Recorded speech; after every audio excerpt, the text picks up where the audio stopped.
Hello readers by eyes and by ears, this is Mari Chan and welcome back to my channel. I hope you all enjoyed your little break. I surely did. I slept, and slept some more. And I'm still not 100%. That is what's killing me. Anyway, we are here for another reading of Astrolabe Rebirth by Fei Tian Xiang, and we're covering chapter 4, maybe chapter 5. We shall see. The point is, we are going to finish this book within the 2-week time period. We're just going to see how it goes that way, how we get there. Anyway, I hope you all enjoy. Chapter 4, The Great Escape. Akka had been brought into a small fighter airship that only had a single clone as the pilot. Find a spot, sit down, and fasten your seatbelts. I'm in charge of taking you guys over to the mothership, the pilot shouted above the din. The old man had tasked Akka with handing something over to the clone's General Liber, so he quickly sat down. Through the cabin windows, he could see that the skies were filled with glowing flames, while mechanical troops swarmed like a hive of killer bees, obstructing the way from view. Suddenly, the aircraft's motion shook them to their bones. Heishi tightly gripped the grab handle above him as the pilot called, "Watch your heads!" Flipping in midair, the fighter craft turned to one side and narrowly slipped through the gap between the metal tentacles of 2 giant jellyfish-like craft. "Are you guys going to win?" Akka asked. "Can't say for sure. I don't know which bastard leaked the news, but the rebellion plans were pushed forward." Akka's heart twanged with fear. "We're going to the central region of the country of machines," the pilot continued. "You guys be careful." Don't go there. You'll die." "That's where the main forces are. General Liber is on the front lines. No turning back." A flash in the distance illuminated the entire world, and a ring of fire blossomed outward as some unidentified thing whistled toward them. The blinding light blotted out the entirety of the battlefield. In that instant, all sound grew distant, and their surroundings became incredibly peaceful. Heishi seemed to have seen something, and he slowly rose and walked toward the cockpit. Akka grabbed him, trying to get him to sit back down.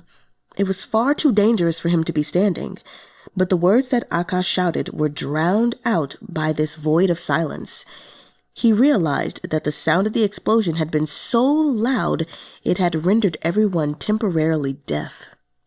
Just as he grabbed Heishi's hand, interlocking their fingers, he felt that the light carried a wave of energy that was faintly calling to them. "What is that?" For a moment, Akka forgot that he was trapped in a dangerous situation, and his eyes fixed on the thing inside the white glow. It was then that the small fighter craft broke out of the circle of light. As sound returned to the world, Akka saw his surroundings clearly. It was a truly breathtaking view. The clone's mothership was as large as a city. Floating in the air, it spewed millions of fighter crafts that rushed toward the central computer like a giant wave. But the central computer, Father, stood firm against the onslaught, radiating with light as it directed dense masses of flying robots to block the forward motion of the mothership. In the sky, black clouds roiled as they gathered into a vortex, the magnetic field splitting the world into countless little broken pieces. This was a battle of gods. In front of such might, Akka couldn't help but shudder. Right then, Father's defenses once again released flash bombs, one of which pierced through the mothership's flank. The steel body exploded apart, sending shrapnel shooting in all directions. "Be careful!" Heishi pushed Akka to the ground. A piece of high-speed shrapnel flew toward their cabin and pierced the pilot's forehead. In the background, a sonic boom echoed. Blood splurted everywhere inside the cabin, and the fighter craft rocked wildly, spiraling toward the earth below. Akka slid to the tail end of the craft. "Don't worry about me. Go take the pilot's seat," Akka cried. Heishi was of the same mind, and he scrambled over the chairs in a fierce headlong charge, pulling aside the pilot's body before grabbing the joystick. Akka directed him, "Keep it steady. Pull toward you." Heishi fiercely yanked at the joystick, and Akka fell forward, landing near the cockpit. He speedily took the co-pilot's seat and began tapping away rapidly with his thumb, manning the anti-aircraft gun. The laser turrets on the craft activated, pulverizing the meteors of debris flying at them.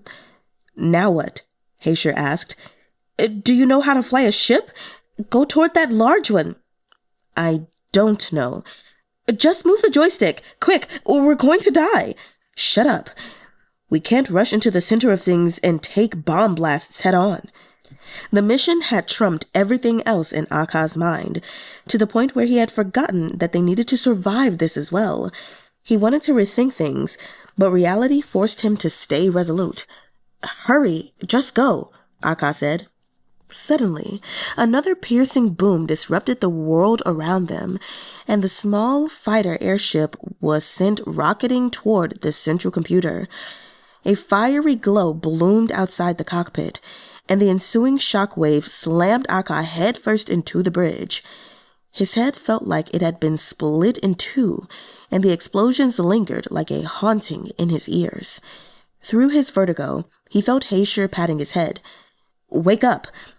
Akka hazily lifted his head, which now bore a dripping wound, only to be struck dumb by what he saw. The two of them were stuck at the edge of the cockpit. Beneath them was nothing but air, as they were some thousands of miles off the ground. Not too far from them, a huge mothership was being bombarded incessantly, the defensive layer shuddering violently under the onslaught of each new blast. Any time now, it would throw them and the rest of the fighters off. The small fighter ship was tilted almost 70 degrees in its position on the turret, and it could fall at any point. Akka gathered his wits about him and flipped the switch on the nearby emergency button, turning on the backup lights, which began to flash the word "damaged." The power was low. "Do we leave the ship behind?" Heishi called above the ear-piercing siren. "No way," Akka said just as loud. "There are over 600 floors in the central tower. If we ran all the way down, we would die without a doubt." Heishi let out a frustrated, helpless sigh. "What should we do? There's no more power. We need to find a way to recharge the ship's energy supply." How could they do that? Akka looked at the 12% left of the power supply bar, his face filled with consternation and his head ringing. Heishi slowly calmed down and asked Akka, "Are there any transportation devices nearby?" "That won't work." Akka lifted his gaze toward the heavens, where the fight between the mothership and central computer was entering its most chaotic stage. In a flash, multiple thoughts passed through his head. First, abandoning the ship and running for their lives was too dangerous. Between here and the ground, would they be caught in the middle of the crossfire? And if they escaped on foot, they could not run quickly. A bomb could blast them into smithereens at any point. Second, finding a new mode of transportation was not possible. In the country of machines, Father controlled almost all of the flying ships. "Here, there is only Father," Akka explained. "We cannot break the control that it has over the flying robots." Heishi also lifted his head to the sky, where he saw countless humanoid mechas shuttling back and forth. "What about those?" he asked. "Those are the clones' mecha suits. We have no way to use them." "Maybe there are broken suits?" "There's no time to fix them right now. We'll have to rely on blind luck. Let's find a way to recharge the power." Heishi could only nod. Akka's mind was clouded with worry, but after a moment, he looked up into the depths of the tall computer tower. A daring thought had struck him. They could use Father's energy source. There should be ports for the robots to charge themselves. Now, Akka had a plan. "Hold on to me," he said. Heishi grabbed Akka's hand, allowing Akka to climb out of the ship. As he looked down, He instantly felt the metal he was braced against spin underneath his feet. "Be careful," Heishi warned. "Doing acrobatics on an airship that's almost sideways is a sign of how insane I've become," Akka thought. Before, he would never have imagined that such a thing might happen. Clearly, humans could do anything when standing at the gates of life and death. Activating the charging port on one side of the ship, he pulled out the power cable and wrapped it around his waist before looking for the closest opening.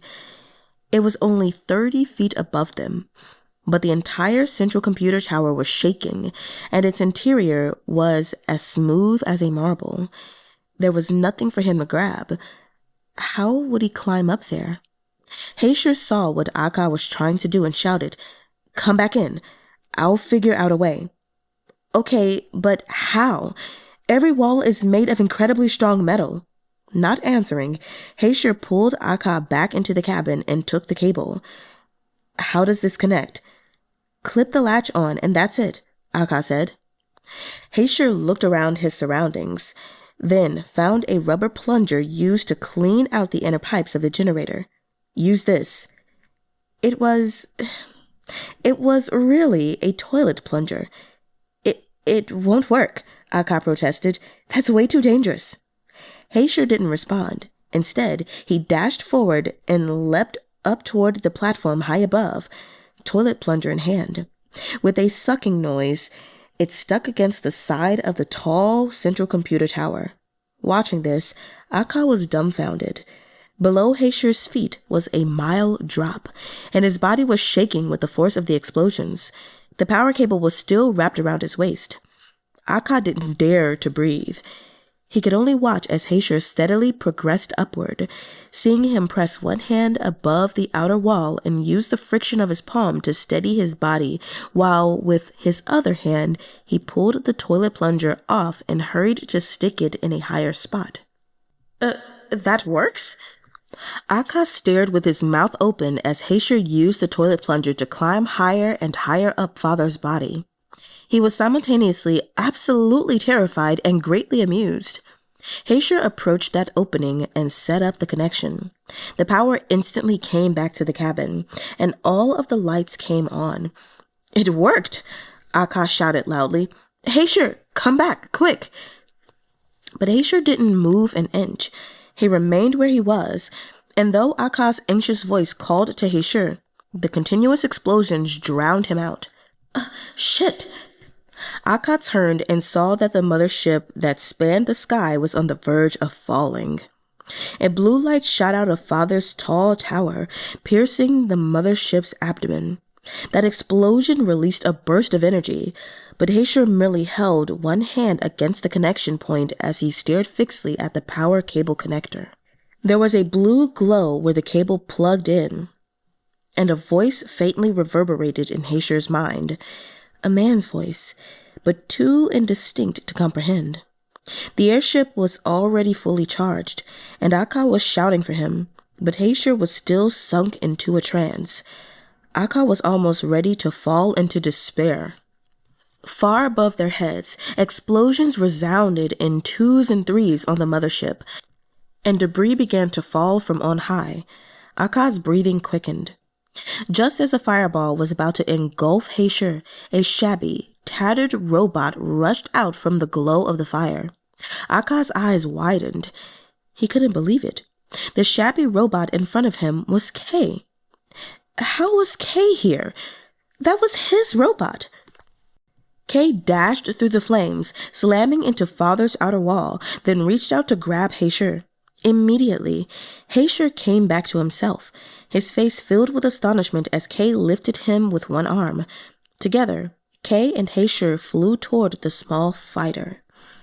In the next instant, before Akka could process all of the irrational things that had happened in this short span of time, Kay tossed Heishi into the cabin. "Leave quickly," Kay said. That robot turned and stepped onto the roof of the small ship, which wobbled gently. Akka felt a shiver go up his spine. He could not just accept this reality where Kay stood in front of him, alive. Kay, how are you? Hurry and go." The voice that came out of Kay's body was worried, and with another solid kick, Kay helped the ship detach from where it had been stuck. The robot then turned and flew toward the mothership. Just as the airship was about to fall, Akka pulled up on the joystick. There was another sky-shattering detonation, and the mothership broke through the central computer's defensive layer, smashing into Father's tall computer tower. Piercing blue light spewed out like an energy tsunami, overturning all the flying robots in the air. That wave of energy radiated outward, starting a chain reaction. It first sent the battered mothership flying before it cracked open the ground of the entire city of steel. As more explosions sang in a chorus, the cracks widened. Akka had not realized that he was witnessing history being made right before his eyes, the first time in 3,000 years that the tides had turned against the might of the robots. His only thought was that they had already come this far, so they had to stay alive no matter what. All the navigational systems were useless in this firefight, and he couldn't tell which way was up. He could only rely on his own instincts and place his trust in Heishi's steering. The huge energy wave washed over the ship, turning it into a grain of sand caught by the tide as it was swept far away. Finally, all of the blue light disappeared, and in front of them was the ground. The airship trailed smoke behind as it fell toward a desolate plain. Before it could crash, it skimmed a mountain, toppled over a cliff, and sank into a large river with a series of violent shudders. A huge boom sounded as water wildly rushed in through any available crack. Akka unsteadily made it to his feet, grabbed Heishi's hand, and flipped the escape pod switch. But the escape hatch was stuck. "Heishi!" Akka shouted, but he remained unconscious. "Damn it!"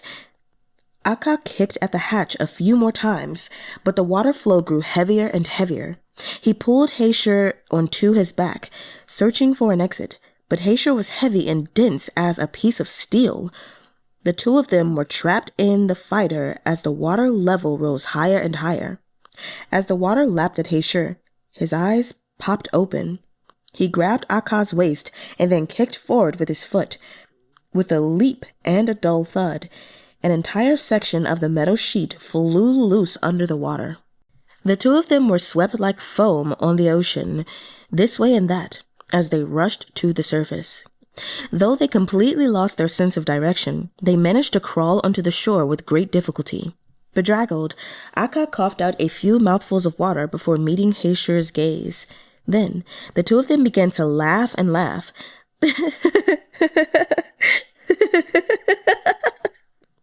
Akka didn't know why, but he kept laughing until he was completely out of breath. Even Heishi couldn't resist a smile, after which he wiped the water off his face and sat down on a rock. The area they had crashed into was a barren one, but Akka and Heishi were still within the borders of the country of machines. Akka checked the direction of the sun and confirmed their position. The two of them climbed to a higher spot and saw the main road in the distance. To the eastern side of the plains, plumes of thick smoke rose from where Father and the clone's mothership had fought their final confrontation. That blast had twisted time and space for an instant, sending them some 250 miles away from the City of Steel.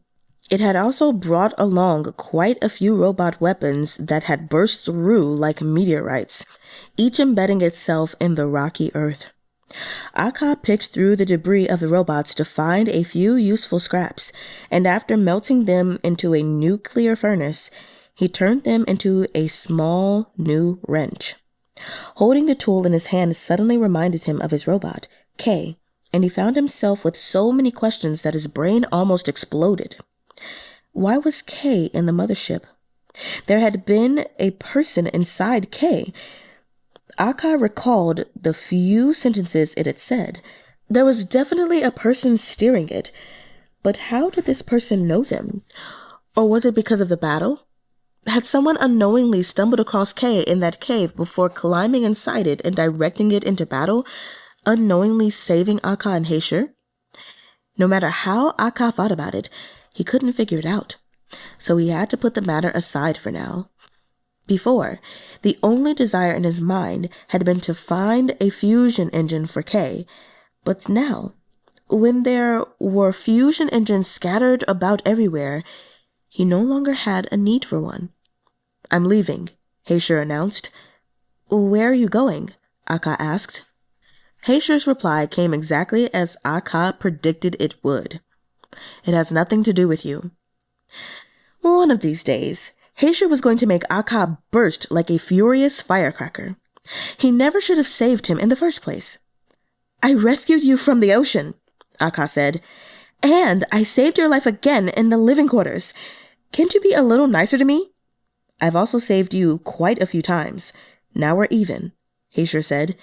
"Excuse me, when did you do that? If I hadn't brought you out of the ant nest—" Heishi and Akka stood there, the tension thick in the air, before Akka realized that there was no point in arguing.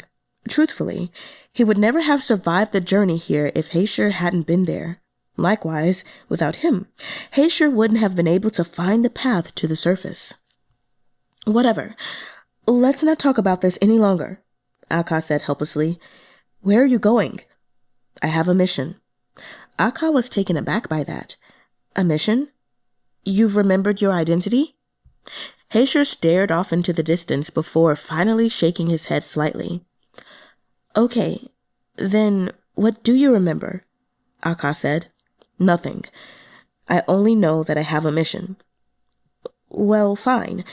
You also don't know what the mission is, so where are you going?" Heishi seemed annoyed by the question, and when Akka went over and reached for Heishi's shoulder, he turned away to avoid it. Akka was too tired to continue talking with this maniac. Hopping off the rocks, he returned to picking through the fallen scraps of robots on the plains. After a while, he saw that Heishi had also come down and was wandering around without a purpose.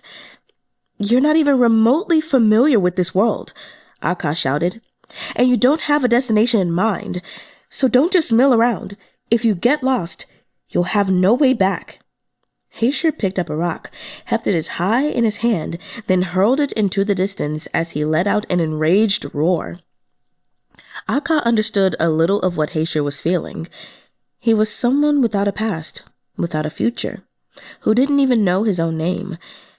That kind of confusion and frustration, locked in the depths of his mind like a demon, would leave anyone feeling bitter. Akka walked over. "Hey man, don't take it to heart." The muscles of Heishi's body were all tense, but at Akka's voice, they slowly relaxed. Despite that, he shot Akka a cold glare. "Where are you planning on going?" Heishi asked. "I don't know," Akka smiled. "At least we've escaped, haven't we? The world is so big. There will always be somewhere to go. Plus, I've saved your life twice now, so why don't we travel together?" "I don't owe my life to anyone." Akka persevered.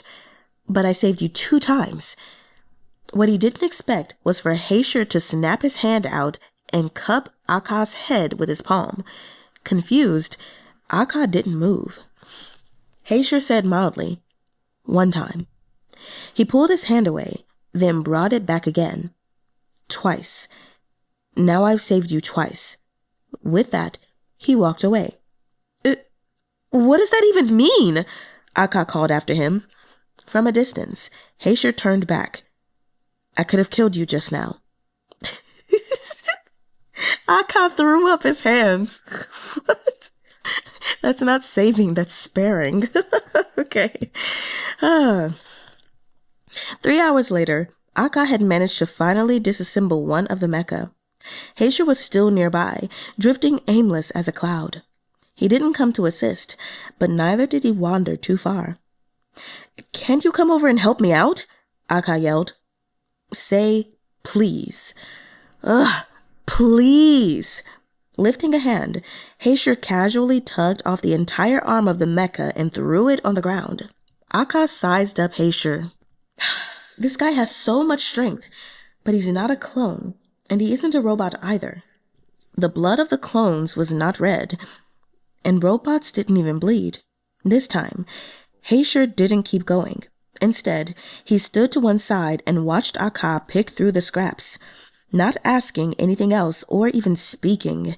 However, he did react when Aka put together a laser gun and handed it to him. "Keep this on you for protection," Aka said. Heishi looked at the laser gun for a while before taking it and mimicking the clones as he clipped it to his waist. "After we leave this place, we need to pass through the region around the City of Steel as we head west," Aka said to Heishi. "Getting to another mainland is how we'll survive." "When will we leave?" Heishi asked a little impatiently. "We need to make the proper preparations, or we'll die on the journey." "You'll die, but I won't." "Fine. In that case, why don't you just go on your own?" Heishi sniffed haughtily through his nose before he suddenly asked, "Did they die?" "Who?" Then, Aka realized the current condition the City of Steel was in. Father's fate was not one he could easily determine, but the knowledge he had amassed over the years, that being was all-powerful. The central computer that rose from the ground was only one portion of Father, and its even more colossal mechanical body lay buried under the earth. Aka really couldn't say for sure, so he could only explain what he knew in vague terms to Heishi. Aka also remembered the chip that old professor had given him, and he pulled it out and studied it carefully for a while. Of course, neither of them could see anything special about it, and Heishi had absolutely no interest in this chip, so Aka just stowed it away again. Night fell, and in the shelter of the robotic debris, they turned on the nuclear stove, huddling by it to stay warm. Heishi returned to the riverbank and used the laser gun to shoot a few odd-shaped fish. Due to spending their lives in wastewater, the bodies of the fish contained a large amount of heavy metals. Aka only ate a little, and he didn't let Heishi eat too much either, to prevent either of them from being poisoned. Afterward, they ducked inside of a broken robotic shell to sleep. In the middle of the night, a heavy snow began to fall on the plains. The north wind gusted over the desolate landscape. Aka was so cold that he couldn't stop shivering. He didn't know where Heishi had gone. Shrinking into the robotic shell a little more, Aka tried his best to hide in a spot sheltered from the wind. He was so cold he couldn't bear it, feeling like he was almost nothing but a piece of ice. Just as he had frozen almost to the point of hallucinating, a warm body pressed against his spine. "Where did you go?" Aka asked, voice garbled by his stiff tongue. "It has nothing to do with you," Heishi responded curtly. Aka was so cold that his teeth chattered, and he had no way to deal with it otherwise. So he turned around and pressed into Heishi's embrace. Heishi's chest felt as hot as a nuclear furnace, and after a long time, Aka grew warm enough to fall asleep. The next day, Aka was woken by the cold, alone. When the sun hung directly overhead in the sky, Heishi came back. Climbing out of the pile of robotic debris, Aka shivered as he found Heishi dragging a clone corpse by the leg back to camp. He tossed it in front of Aka. "Eat. Don't joke around. How can we eat people?" "He's not the same kind as you." Aka knew that. Compared to humans, clones were basically just a collection of proteins, and a dead clone even more so. Nonetheless, as he stared at the clone's face, frozen to a greenish purple, he found there was no way he could eat a living creature whose shape and features resembled a human's. I won't eat that," he said. "Then I'll eat it myself," Heishi said. Hysterically, Aka cried out, "If you eat this clone, don't talk to me ever again." Heishi rolled his eyes. "Why do you have to be so troublesome?" Aka huffed. "Either way, you aren't allowed to eat clones." He simply could not accept the sight of Heishi standing in front of him, sawing off a human-like leg before roasting and eating it. Heishi hesitated for a moment, but finally he let go of that clone's body and went in search for other food. They were not the only things that had ended up on the plains.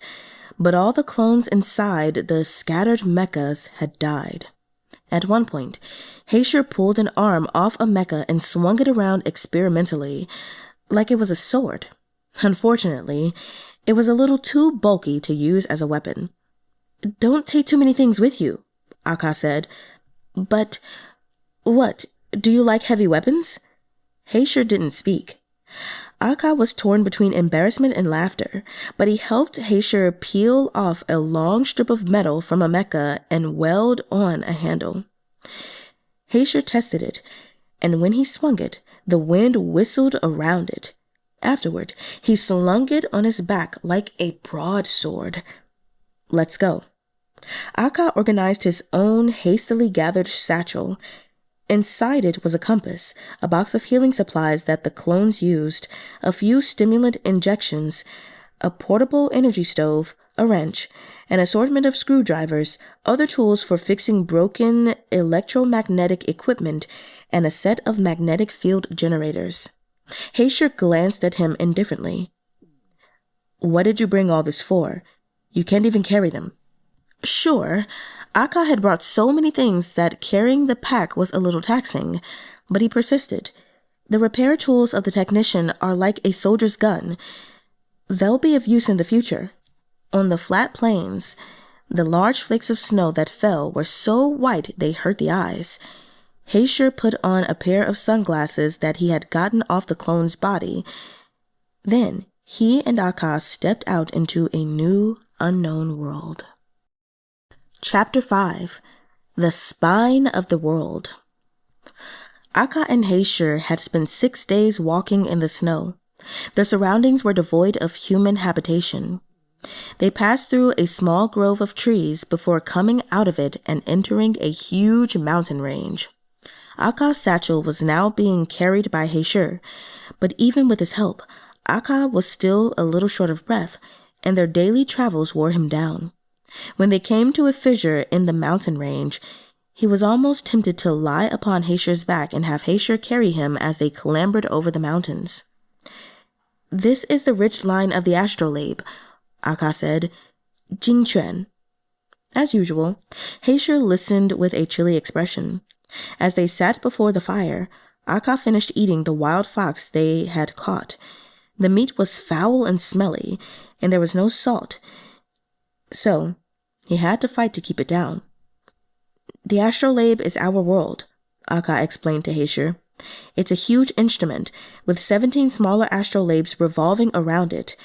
Every landmass is its own separate island. They're like gears in a machine, all nestled together." Heishi grunted absent-mindedly before asking, "Are you done resting?" "No," Akka said, sounding a little helpless. "I know I've slowed you down. Very sorry for that." The sentiment of Akka's was sincere. Heishi was almost too sturdy. He didn't dread the cold. His strength was extraordinary, and he could walk a whole day without resting. Of course, to make up for that, he also ate a lot.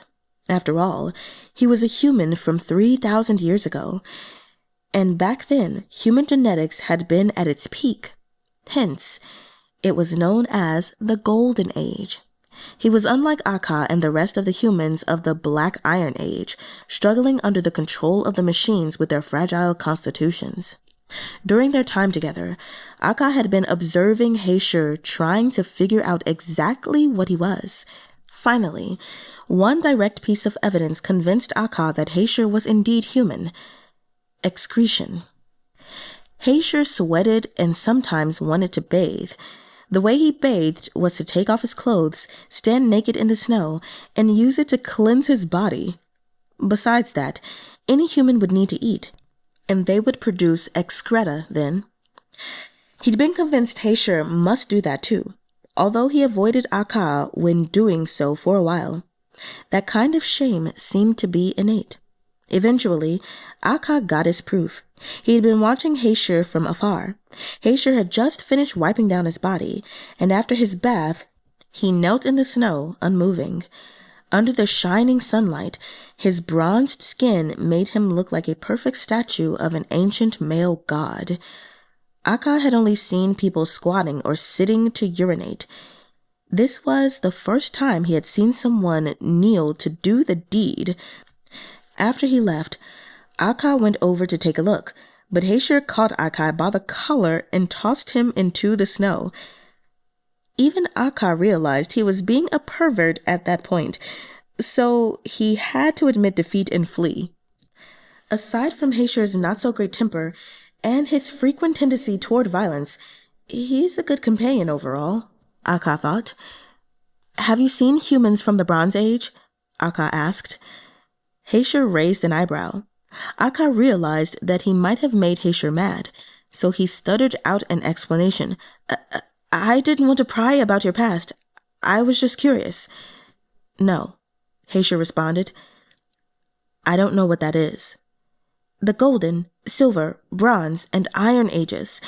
I'm a human from the fourth one. It was said that before the Golden Age, there was an even more ancient, original humankind. Heishi listened silently. Over these past few days, Akai would tell him about some things every now and then, and though Heishi had looked as if he wasn't paying attention, Akai knew that he had probably taken it all in. The original humans created everything on this mainland, Akai said, including the cloning techniques, computers, and artificial intelligence. Over 14,000 years, their bodies evolved to become stronger and stronger. And the generations afterward called them the Golden Age of humankind? Heishi asked. Akai nodded. That was the most splendid age of man. I don't know if there are more humans from the Golden Age like you. Maybe there are more in the mythical land or the Kuran People's Confederation. If there are, so what? Don't you think they could figure out something about your mission? He picked up a tree branch and drew a map on the ground. After we pass through Jingquan, we'll cross the mountain range from this patch of highland here and arrive at Aijia Strait. From there, we might be able to wait for a ship that's going toward Kuran. Or we might be captured by the robots and shot full of as many holes as a wasp nest. This is the 6th time you've told me about your plans. Akai shrugged, defeated. Suddenly, Heishi's expression changed a fraction, as if he had heard something. Stay here, Heishi commanded before he picked up his makeshift great sword and slid down the slope, sending up a flurry of snow in his wake. The sounds grew clearer, until even Akai could hear them. That was the roar of airship engines and the sound of machine guns firing, along with the shrill screams of women and the lower, confused cries of men. The robots had chased them down. Akai fell into a panic. He followed the small path until, within the snow-covered valley, he saw a group of humans sprinting for their lives and trying to hide as 2 robotic patrols hovering in midair pursued them, bullets flying as they chased their quarry. Up on the cliffs, a human figure leapt from ridge to ridge. It was Heishi. He spread his arms, his oversized sword in one hand, before he jumped down head first from on high. "Be careful!" Akai roared. Heishi didn't say a single word in response as he landed on one of the robotic patrols. The hovering killing machine turned, and the bullet hail changed targets. Akai decisively flipped his bag over, dumping out its contents with a thump, and even while he lifted his head, his hands never stopped moving as he assembled the magnetic field generator. The fleeing humans rushed up the slope of the mountain. Heishi pressed down on one of the robotic patrollers, as if he was controlling a particularly wild bird of prey, and the machine collided with the mountain. The second robotic patroller turned and flew toward Heishi, opening its gun ports, taking aim at him, and preparing to fire. With a click, Akai put the last screw of the magnetic field generator's external cover in place. After knotting a rope around it, he quickly picked up the other end of the rope and began to spin it in rapid circles, then let it fly up and away. With a whoosh, the electronic box flashing with the gray gold of metal flew up high before it detected a metallic object nearby and was pulled toward the other robotic patroller. Clinking quietly, it stuck to the body of the robot. A humming sound started as the blue light of the magnetic field shone. Heishi turned and pushed off the patroller, hopping toward the steep slope. As the second robotic patroller's anti-gravity engine was neutralized and it slammed into the cliff with an earth-shaking boom. One part of the mountain range collapsed. The impact had caused an avalanche. "Run, quick!" Akka shouted. Collapsing snow swept Heishi down the mountain. The humans rushed toward the high ground, and the two robotic patrollers sizzled with electricity before exploding, which started another chain reaction. Under the snow that covered the ground, the mountain stood tall, reflecting the bright sunlight. Eventually, the sky-splitting booms faded away, and the world regained its stillness. "Ah! Ah! Blech!" Akka struggled halfway out of the snow with great difficulty. Heishi hurried over to him, used one hand to lift him the rest of his way by the shirt, and dragged him out of the snowfield. One by one, the other humans clambered out of the snow. They had barely survived, and each of them was still in a state of shock. Akka nodded at them. He counted 7 of them, 2 women, 4 men, and 1 small girl. Everyone sat under the sunlight in the snowfield, all of them exhausted beyond belief. "When did you guys escape?" a woman asked Akka. 7 days ago, Akka said. "I'm called Akka. He's Heishi." "Thank you," one man said. "Those 2 chased us the entire way here." Heishi replied coldly. "I was only protecting myself." Akka smiled awkwardly at Heishi's behavior. "Don't put it like that. Everyone here is human, and since we're all humans, we should help each other out." The gathered people began to smile as well, but Heishi walked away. In the distance, a few more men were digging in the snow. "Friend, come help us," one of them shouted. "There's still a guy here. Let's get him out." Akka went over and bent to look, but after helping them pull the person out, he froze. It was a clone, his face covered with chips of ice. As he staggered to his feet, the man standing next to him punched him square in the face. "You lied to us," that man angrily said. "Hey, wait. If you have something to say it nicely." Akka was startled to see the clone fall back to the ground. The men surrounded them. One person holding a gun pressed it to the clone's head. "Why did you send a signal to the robotic soldiers?" I didn't." "You were contacting the soldiers," the leader of the men accused. "You wanted them to capture us." "I only wanted to listen to the news from headquarters," the clone protested. Akka jumped in. "Wait, please, let him speak first." "It has nothing to do with you, bro." The leader blocked Akka with his arm, trying to push him away. Shuffling slowly, Akka backed up.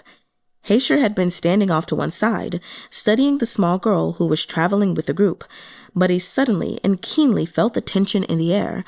Turning, he walked toward Akka and the others. "What's going on?" Heishi asked icily. Everyone looked at him before their gazes traveled down to the broadsword in his hand. No one dared to speak. Finally, the leader introduced himself. "I'm Tap." Heishi nodded. Akka gestured for them to release the clone, and Heishi asked the assembled group, "What crime did he commit?" "On our way here, we kindly took him in, but he dared to send a secret signal to that robotic patrol squad as he traveled with our group," Tap explained. "I didn't," the clone said. "I helped them escape from the City of Steel and only had good intentions. I just wanted to listen to the news from headquarters along the way. Even if we ignore that they destroyed my transceiver, they were the ones who forgot their debt to me and tried to kill me. You ungrateful humans!" In that moment of heightened emotions, that clone clearly wanted to fight Tap, but the group of men stopped him. "What did he use to contact the patrol squad?" Akka asked Tap. Tap turned and made a gesture, and another person brought out an electric signal transceiver. Akka took a look. This device can only receive signals. It can't transmit messages. He didn't lie to you." "But he still drew the robotic patrollers to us," one of the men insisted stubbornly. "He was receiving a message when his signal was tracked." "It can't send messages, which means that the robotic patrollers can't figure out where the signal came from," So, he couldn't have been the one to draw the patrollers down on you, Aka reiterated. The clone glared at them, and everyone else shifted uncomfortably. After a short silence, Tap said, "Bringing him along is too dangerous. Let's kill him." "You—" The clone could hardly believe it. "Wait," Aka interjected. "Why do you need to kill him?" "The clones aren't on the same side as us. Who knows what tricks they're up to?" "You can't just kill him." Aka looked toward Heishi, but Heishi was ignoring them. Still, Tap and his group seemed to be a little fearful of him and Heishi. Aka pressed on. "Hand him over to me. I have questions to ask him."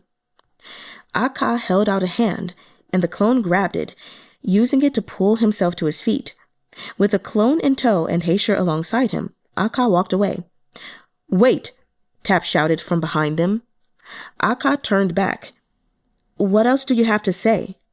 Tap sized up the three of them, almost as if he were estimating Heishi and Aka's fighting capabilities. Finally, he gave up on whatever he was imagining and just said, "You'd best be careful of that guy." "Thank you for the reminder," Aka responded. Night fell, and Aka, Heishi, and the clones sat in a cave where they had started a fire. The rest of the humans had chosen to stay within the valley to rest, lying down in an area sheltered from the wind. "General Liber has died," the clone said. "The revolution failed, and Father is currently rebuilding the City of Steel. It has also sent out robotic patrollers to track down the humans and my clone brothers that escaped." This piece of news was about as bad as it could get. What other word is there from headquarters?" Aka asked. "You seem to be well informed on our movements," the clone said. "There were no more than 10 humans involved in the patricide plan. So how did you learn about it?" We got mixed up in it by chance. So, have they all been defeated?" "Not yet." The clone shot a glance at Heishi. "Headquarters had the rest of the wounded troops escape past the Ijah Strait to Andoria to form an alliance with the humans of Kuran before we think of a counterattack plan." Aka thought about that for a moment before nodding. "Have all the people in the City of Steel died?" Heishi asked. The clone sighed. "Well, our loss can't be counted as a total defeat. For now, Father will need at least 10 years to repair itself. Our main body of troops bought us quite a bit of time in the end." "And what is Andoria?" "A country of clones. Our clone ancestors, those who gave us our forms, lived there. We clones trace our heritage back to our 4 progenitors. But one of them was involved in a scheme many years ago. After the plan failed, he was captured by Father. It was he who stayed in the City of Steel, fomented rebellion in the hearts of all of the clones there, and started this war." Aka sucked in a breath. The clone's words had revealed a very important piece of information. They were still in danger, at least for now. The clone repeatedly toyed with a small mechanical device. "I can't connect with headquarters. Those idiotic humans broke the transceiver." After saying this, he realized that Aka and Heishi were also humans. "Sorry, I didn't mean you." Aka nodded. "By the way, why don't you have a serial number?" As soon as the revolution began, all clones stopped acknowledging the serial numbers that the robotic government gave us. We gave ourselves unique names. The clone said, "My name is Feiluo." "I'm Aka." Heishi. Now that Feiluo had joined them, Aka didn't have to deal with the slab of rock that was Heishi on his own every day. When they set off the next morning, the other group of humans came over to check in with him, asking if Aka would join them. Thus, Aka's small 3-man group was absorbed into this camp of human refugees. Crossing mountains and fording rivers together, they headed to the Ijah Strait, hoping to travel across the ocean to a new mainland. Of all the clones that Aka had interacted with, Feiluo was one of the better-tempered ones. He was extremely polite to Heishi, and Heishi didn't treat him like he treated Aka. "Thank you for saving me," Feiluo said without warning one day while they were on the road. "You're welcome." Aka still held a certain amount of goodwill toward clones as a whole. After all, When he and Heishi escaped from their confinement, it was the clones who had saved them. If he hadn't allied with him then, they would definitely have died within the city of steel. In the end, I found we must still depend on humans to change the world. Akka half mumbled, "Humans, huh?" The revolution of clones had actually begun because of a human. Akka had not expected this, but after thinking about it carefully, it seemed within reason. Humans had a wealth of emotions and complex ideas, which was something that the steel beings were unable to achieve. But due to their emotions and their ideas holding each other in check, they hindered one another, oppressing the rest of their own kind. When the Creator gave humans their brilliance, many flaws were also mercilessly bestowed upon them. The entire world had changed because of humans, for the Creator had pinned the compass of creation's fulcrum on humans and sent the other point out into the vast, chaotic, and unknown universe. Humans differed from each other in 1,000 tiny ways, and each human that walked this world was a unique being. At the heart of it, even the clones were chasing after this individual identity.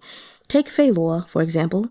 He had given himself a name, turned his jacket inside out, and stuck a piece of straw on his hat to indicate his difference from other clones. I once heard an older clone brother say that this is the awakening of my self, Feiluo said to Akka. Every one of you humans has their own concept of self, but we don't. We must first awaken our own sense of self before the revolution can truly begin. So, right now, what is your understanding of yourself? Akka asked him curiously. Feiluo shook his head. It's hard to say. But at least there is one thing that is clear. I am not the same as I once was. Instinctively, Akka felt that this topic was deep and hard to comprehend. Every person had their own identity. They were all individuals, from the oldest adult to the youngest child. He looked toward the train of humans and saw that inquisitive young girl following Heishi, asking him a bunch of questions. Every now and then, Heishi would nod or shake his head, but most of the time he remained silent, simply observing this small child. Children are very mysterious living creatures, Feiluo continued. For clones, as soon as we are born, we are already equipped with an adult's form. We do not experience any sort of childhood.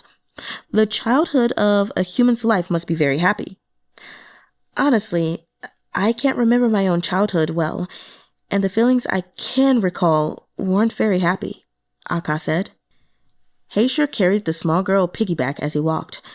Staying by Heishi's side, Akka gently kidded with her. "And what's your name, little one?" he asked. "Anne," she responded timidly. Akka smiled. "Anne, keep your chin up. We will find hope."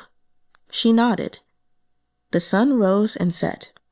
This was an almost endless stretch of road, as traveling through the snowy mountains was very difficult.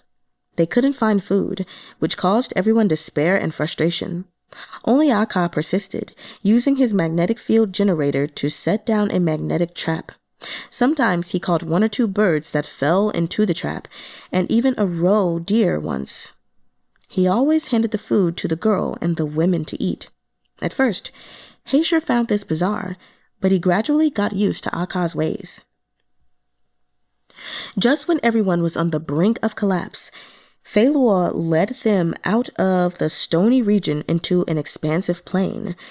If they kept going forward, they would reach the shoreline of an inland sea on the western side of the continent. They had spent almost half a year on this journey. Now, as everyone exhausted the last of their energy, they finally saw the first light of day. The group's clothes were in tatters, especially Heishi's. On the journey here, he had been in the lead every time they broke a path through the brambles.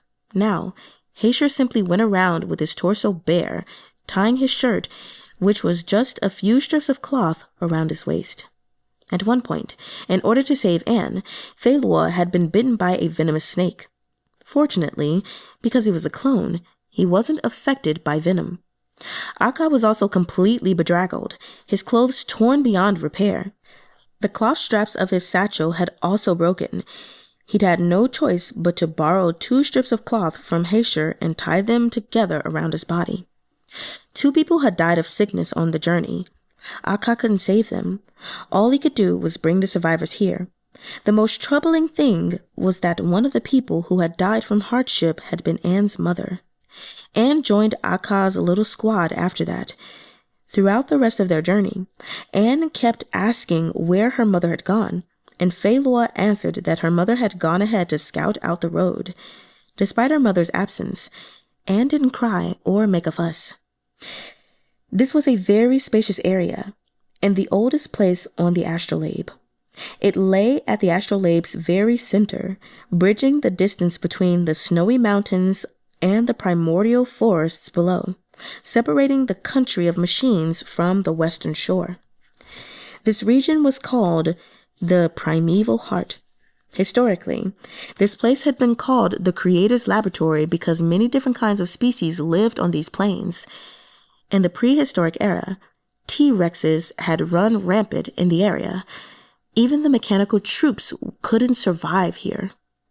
Establishing supply lines would take too long and be too difficult an undertaking. So, when the humans escaped from the City of Steel after the revolution many years ago and arrived at the edge of the western shoreline, they could only cobble together this base of operations for the Rebel Alliance. However, everything here was temporary. Everyone knew that sooner or later, Father's patrols would arrive and occupy the entire western shoreline. Only by leaving the landmass and drifting across the sea toward the countries on the far side would they survive. The humans living near the Primeval Heart were constantly wary of ambushes from both the wild animals living on the plains as well as the mechanical troops from the even more distant eastern continent. Every day here was gut-wrenching, spent in a state of constant, unending anxiety. In the ant nest, Akka had heard legends surrounding this place. Back then, he had thought it would be nice if he could make his way here one day. After all he'd been through, he realized how laughable his original idea of driving Kay across the great ocean to seek out the famous mythical land had been. After crossing the border here, we'll see Martha-town, Feiluo said. Their ragtag group, covered in the dust of the road, stood on a slope of the plains and looked downward. No one spoke for a long time. From border to border, on the open plains that spanned hundreds of miles as far as the eye could see, every inch of space was packed with humans. These people sat or lay down or congregated in front of the wired netted fence, waiting for Martha-town to let them in. The wire fence stood like a border between countries, at the edge of their last hope, mercilessly refusing anyone's approach. Akka had never expected that there would be this many people. At a glance, there had to be tens of thousands gathered here. Quite a few humans must have escaped from the prison that was the City of Steel since the revolution. They each took their own paths, spreading out across all corners of the mainland. Akka had thought that his group, which had directly crossed the high-altitude plains, was near the front of the pack. He'd certainly never expected that there would be this many ahead of them who had no lodgings and no place to rest. The humans crowded in front of the wire netting shouted loudly, "Let us in!" Behind them was a uniformed group of resistance fighters in battle gear, holding weapons as they watched over the refugee groups on the plain. Akka stood at a distance, his face filled with confusion. What should we do? Heishi shrugged, looking wholly unconcerned as his gaze swept over the plain. "Don't worry," Feiluo said. "I'll try to negotiate." The sun would set soon. The winter days were short, the nights were long, and the winds were biting cold. Feiluo led Anne, Akka, and the rest through the crowd to the front of the wire fence. Behind it, a rebel soldier immediately pointed his gun at them, asking warily, "Who are you?" The bright light shone overhead, landing on the faces of those present. Feiluo swept aside his dirty bangs with a finger, revealing his forehead and his indigo blue eyes. "One of your own," he said, "from the 7th Troop." "The 7th Troop was dissolved," the other said. "The brothers in the City of Steel all died." Feiluo was silent. From every direction, quite a few armed troopers came over, lifted up their helmets, and revealed their own indigo blue eyes. They were all clones. "Are there humans here?" Akka asked. "I have a few things I want to say. We all escaped from the city." "Everyone here is a refugee from the City of Steel," one of the clone soldiers answered. "You're not special. Go wait outside." He then pointed at Feiluo with the mouth of his gun. You're one of us. You can come in." "Wait for me here, just for a bit," Feiluo said to Akka and Heishi. "Anne, let's go. We're up first." The small door in the wire fence opened a crack, and Feiluo had Anne go first. Anne was a little afraid, turning her head back to look at them. Heishi, in a rare departure from his usual cold stone demeanor, spoke words of comfort. "Go. You will be safe." This series of events roused the displeasure of many around them, and the crowd began to shout. Feiluo squeezed through to the other side of the wire fence and nodded to Akka, indicating for him to remain calm, before he took Anne with him as they disappeared into the darkness of the night. The people behind Akka crowded him until he could hardly breathe, and he turned in hopes of finding an empty space to sit down in, but he couldn't even take a step forward. Finally, Heishi grabbed his collar and dragged him out of the crowd. The rest of the group found an empty spot and watched the xenon lamps high above the wire fence turn the night into daytime with their light. Tap and the rest were still nearby. "That clone definitely won't let us in," Tap said disdainfully. "I trust that he will." In his heart, Akka had another thought, but he didn't say it. He felt that Feiluo would save him and Heishi, but he might not save these temporary human companions. After all, Tap and the rest of the group had tried to kill Feiluo. The calls of animals echoed in the distance. Under the cover of darkness, the depths of the plains seemed to hide countless dangers that were unknown to the humans. The long night deepened, and the sky shone with a brilliant starry river as the plains sank into a heavy sleep. Startling awake from his dreams, Akka looked around. It was still nighttime. "Come with me," a clone said in a low voice. "Don't disturb the others." "Where's Heishi?" Akka asked. "Who?" "Heishi." Akka saw that Heishi wasn't by his side. It was the first time that Heishi had left him since they left the City of Steel behind them, and Akka grew anxious as he shouted again. "Heishi! Shh!" The clone shoved a hand over Akka's mouth. "Don't disturb the others. Come with me." "But my friend, we have orders from Lieutenant Colonel Feiluo himself. If you have anything to say, then wait until you see Feiluo to tell him." Akka stopped struggling. Still dazed, he was brought in front of the wire fence. A crack opened within the fence to let him pass, and the clone nodded toward the guard. "That's him." The clone brought Akka to a warehouse, and Akka couldn't help feeling wary. The clone then said, "Soon enough, Feiluo will be waiting outside for you. Go in." Akka gritted his teeth and went into the warehouse, only to find that it had been remodeled into a bathroom. At this point, his head cleared, and he understood that they were letting him wash up. After his long journey, his body was itchy to the point of extreme discomfort and caked in mud. He could finally take a good shower. Akka turned on the hot water, and with its rush, the inside of the bathroom filled with steam. As the hot water rained over his skin, Akka felt a sense of relief from head to toe. In the foggy bathroom, he suddenly saw a silhouette. His voice rose hopefully. "Heishi?" Heishi stood to one side, untied his own clothes, and began to wash up as well. Turning his head, he stared at Akka. His gaze made Akka feel extremely awkward, so he shifted to one side to let Heishi pass. Akka had seen Heishi's body many times by now, so it was no longer strange to him. But this was the first time his own body was undergoing Heishi's scrutiny. Akka's hair was drenched, and water dripped down his face as he smiled at Heishi. "It's great to see you. Here I thought you might be gone." Heishi faced Akka, looking at him without saying anything, until he finally opened his mouth. "Thank you for looking after me on this journey." When Akka heard this, he felt it was a little out of the blue, but his smile grew. "It was you who protected me, you know." Then, Heishi reached out a hand and pulled Akka into his embrace. Akka's heart began to pound violently. In the foggy vapor of the bathroom, he pressed against Heishi's naked, muscular chest, feeling the powerful beat of his heart inside his fiery, hot abdomen.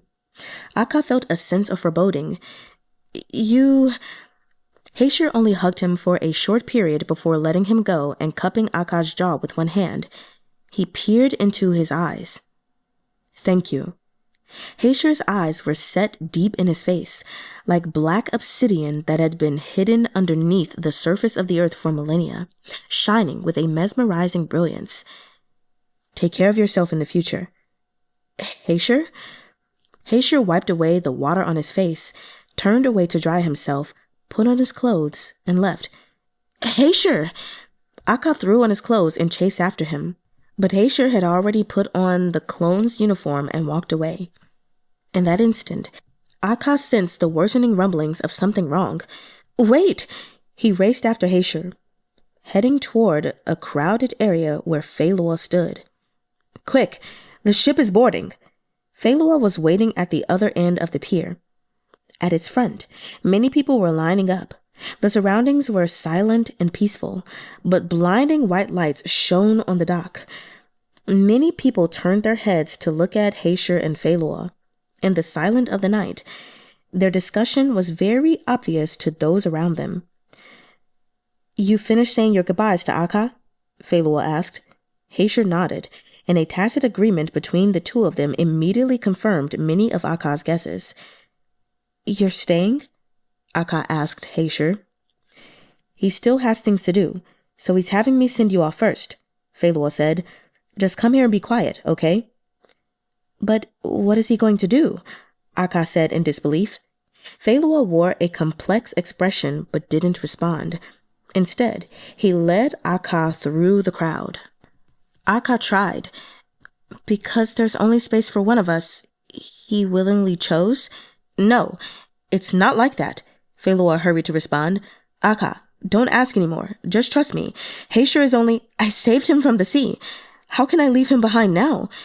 I'll go together with him or I won't. No matter what Feiluo said, Akka couldn't stop worrying. As they were talking, Heishi finally couldn't stay quiet. Why do you care about me so much? Akka sighed before his temper spiked. He'd been a little moved by the look on Heishi's face, but as soon as he heard these words, his desire to care evaporated. None of your business, Akka sneered. Whatever, up to you. If you want to stay, then stay. Feiluo smiled in the background as Heishi said to Akka, I have a few things I need to handle. If fate wills it, we will meet again. Akka's heart once again rose in his throat as he looked at Heishi, trying to figure out from his expression if he was lying. From afar, the fairy let out a whistle, breaking through the awkward silence hovering between the three of them. It's time to get on the ship, Feiluo said. Come, Percy. Feiluo led a small boy over. In the darkness of the night, Akka couldn't see the child's face clearly. Akka could only tell that the boy was a little smaller than him. This is Percy. Percy, this is Akka. Feiluo introduced them to each other first, then continued. Akka, I'm leaving Percy in your care. After you reach Phoenix City, please bring him to the human orphanage. Akka felt this was a strange turn of events, but since Feiluo had entrusted Percy to him, he took the boy's hand in his own. Quickly, Feiluo said. They boarded the ship from a small side passage. Looking out from the side, Akka saw that Heishi was still standing alone under the pier's spotlight. Will we never see each other again? Akka asked suddenly. Heishi lifted his head, gave Akka a look, then turned and left. This guy. Akka's heart was filled with all kinds of emotions, but he didn't know what he should say. After a short silence, he pulled a chip from his shirt pocket. This was the chip that the old doctor imprisoned underground had given Akka when they escaped from the City of Steel.